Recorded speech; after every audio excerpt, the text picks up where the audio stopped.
po ay nakauwi na ng bahay at ako ay magluluto ngayon ng sinampalukang manok. Ayan. So, nilagyan ko na po ng mantika yung kawali at mainit na. Ilalagay na po natin ang bawang. Bawang guys, kasi gusto ko malasa yung bawang. Ayan. Diba? Mahirap talaga guys kapag ikaw lang mag-isa ng hawak ng camera. Wala tayong cameraman. Kaya pagkaraan na lang. Ayan. Importante nakikita niyo yung procedure ko. Magagaling-galingan tayo ngayon sa ating kusina na maliit. Next natin guys ay sibuyas. Ayan. Sibuyas. Sinasangkot lang ko guys ang chicken kapag ako ay nagluluto ng tinola, ganyan. Or ganyan sinampalukan. Or adobo, no? Talagang sinasangkot ako. Sinasangkot ako ang ano. And by the way, wala akong guys, wala akong mailalagay dito na tawag dito na lemongrass kasi nakalimutan ko. So, papalitan natin ang delikado na ganyan. Nang maraming luya. Next natin ang luya, guys. Charan! Charan! At ating igigisa mabuti. Ayan, igigisa natin mabuti ang ating luya, bawang at sibuyas. Lalakasin natin ang katas-katas niyan guys para sumarap ang ating chicken. Ang ating chicken, at ang gamit ko na part guys ng chicken ay wings. Gusto ko yan sa sinampalukan or sa tinola guys, wings. Ayan. Masarap sana yan lagyan ng ng atay balunan at saka atay para medyo siya, malasa, kaya lang hindi ko na talaga siya nilagyan. Wings na lang, sharing na yun kasi gabi na, no? Ayan, tsaka wala talaga ako nabili na atay balunan. Hindi ako nakaabot. Sayang nga sana, may atay balunan yan. Masarap sana. Okay, so lalagay ko na yung aking wings. Ang aking chicken wings, guys. Ayan. Okay, pakakatasin natin yan. Natin yan, pakakatasin. Sa sarili niyang lalabasin natin guys ang ng chicken. Yung mantika-mantika ng chicken. Magkabakos yung chicken Ayan. And para po malasa ang ating karne, lalagyan po natin yan ng asin. Ayan, maglalagay tayo guys ng asin. Ito nga ako ng asin guys. Ayan. Yun. Lalagyan ko ng asin guys para malasa yung karne kasi habang sinasangkot siya natin, natutunaw yung asin, papasok siya sa meat ng chicken. Ayan. So, hayaan muna natin siyang maglabas ng kanyang katas. Ayan. Ganyan guys. So, nag-yellow-yellowish na yung chicken. O, diba? Magpamatika na yun siya. Ayan. So, lalabasin natin ang kanyang katas, guys. Kasama ang asin. Ayan. Okay po. Ayan. Hayaan natin siyang maglabas ng katas. At ayan guys, naglabas-labas na siya ng kanyang mantika. Ayan, kung makikita ninyo, medyo shiny-shiny siya kasi nilabas na yung kanyang sariling mantika. And medyo nagpa-brownish na ang kulay. So, ayan. Buo yung chicken wings guys, no? Hindi ko siya pinutol. Gusto ko kasi ganyan. Ayan. At nilagyan ko nga pala guys ng paminta. Para talagang may lasa. Diba? Ayan. At ngayon naman, ayan na po nalagyan na natin yan ng paminta. Ayan. So, isang salang pa bago natin ilagay ang isang palabas pa guys na bago natin ilagay ang ibang ricado. Ayan. Ayan. So, ayan na guys. Sangkutsyang-sangkutsa na yan siya. Lalagyan na natin ng pampalambot na at sabaw. Ayan. Water. Lalagyan natin ng water guys. Katamtaman lang kasi pangit pag madaming sabaw. Ayan. So, ayan na siya guys. And kumuloin natin, no? Ayan. Ayan natin kumulo. Ayan. Natahol na naman ang aking aso guys. And dahil kumulo na guys, Kulong-kulo na siya. Ayan, may shadow pa tayo sa smoke. Ayan, dahil may kulo na yan siya guys. Ayan, nilagyan ko na ulit yan guys ng asin, ano. Ayan, tinan nyo naman, oh. Yung sabaw nyo guys, tinan nyo. Oh, looks yummy na. Kasi, konti lang sabaw natin guys. Kasi 5 pieces lang naman yung ano, yung chicken wings. Ayan, sakto-sakto lang yan kung may matira man dyan at hindi tayo makapag-share ngayon. Kasi baka mamaya guys, may sumilip dito. Hindi ako makapag-share, nakakahiya, diba? Pinasilip kasi yan guys sa window ko, diba minsan nakikita nyo yan. Ilalagay ko na po yung labanos. Nalagay ko na labanos yan guys. It adds lasa sa ating sinampalukan. Ilalagyan ko yan ng labanos guys. Ayan, and halo natin. Halo natin yan. Ayan.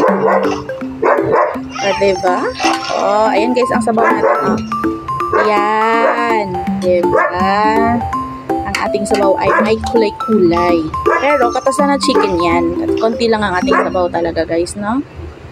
Ayan. So, nilagay ko na yung ating labanos. Ilalagay ko naman ang ating sitaw. Ayan, sitaw. Yan. Madami akong sitaw guys nilagay kasi galing yan guys ang Kabanatuan, ang aking sitaw. Sayang kasi kung malalanta, inubos ko na siya. O, diba? Shoutout naman kay Madam Remy at kay Sir Tom na hindi ako nakakalimutan. Every time na lumuwas yan sila, no, galing na Nueva Ecija, no, talagang dinadalhan ako ng gulay. Sitaw at saka okra guys ang dala nila sa akin kaganina. Yan, iniwan nila dito sa labas ng pintuan namin sa maibabaw ng washing machine kasi tulog pa. Ang aga kasi nilang dumating, madaling araw siguro dumating. So dinaan dito sa may aking pintuan. Ayan, para pagising ko nga naman, pag-open ko ng pinto, makita na nila. May blessing agad. O, diba napakaswerte ko? Ayan. Ayan guys, kapag mabait tayo sa kapwa, so ang kapwa natin mabait din sa atin. Diba? Mapagmahal tayo sa kapwa, kaya ang kapwa natin mapagmahal din sa atin. And ilalagay ko na rin guys ang sigarilyas. Nilagyan ko guys ang sigarilyas kasi gusto ko talaga ang sigarilyas. Pag may nakikita ko sigarilyas, gusto ko yan. Yan, para lumambot na sila dyan sabay sa chicken. Hindi malalata yung ating manok, hindi rin lata yung ating gulay. Ayan guys, look at that. Excited ako. May timpla na yan guys. Kasi nga diba kanina may asin na siya. Nilagyan ko ulit ng asin. And nilagyan ko na ng konting bechin yan. Para may lasa. Ayan. Pero masarap yan guys. Kasi ang manok naglalabas yan ng sariling katas. Diba? Ayan. So, diba makulay? Mag-green-green ang aking iluluto. Sige. Palambutin muna natin yan. Ay, palutuin muna natin yan ng konti. No? At ilagay natin ang okra and talbos ng kamote. Talbos ng kamote guys ang aking gamit na ano yun? Pampadamo-damo. Ayun. Pagka ganito kasi guys, either sinampalukang tilapia or sinampalukang chicken ang niluluto ko, ang nilalagay ko talbos ng kamote. Mas preferred ko yun kaysa sa kangkong. Kasi mas, feeling ko mas ano siya, mas ano tawag doon, mas bagay. Feeling ko lang, ewan ko sa iba, I don't know sa inyo.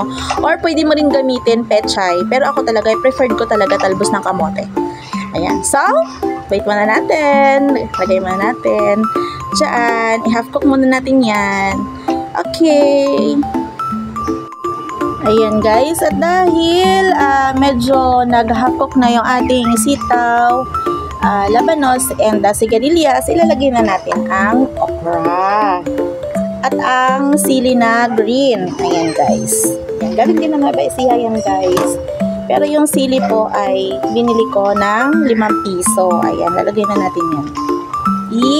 Mag-green pa din. Ayan, takpan ulit natin. Yun. Ayan na guys. At dahil nga sinampalukan siya, gumamit ako ng Knorr Sinigang Original sa sampalok. Ayan, so lalagyan natin.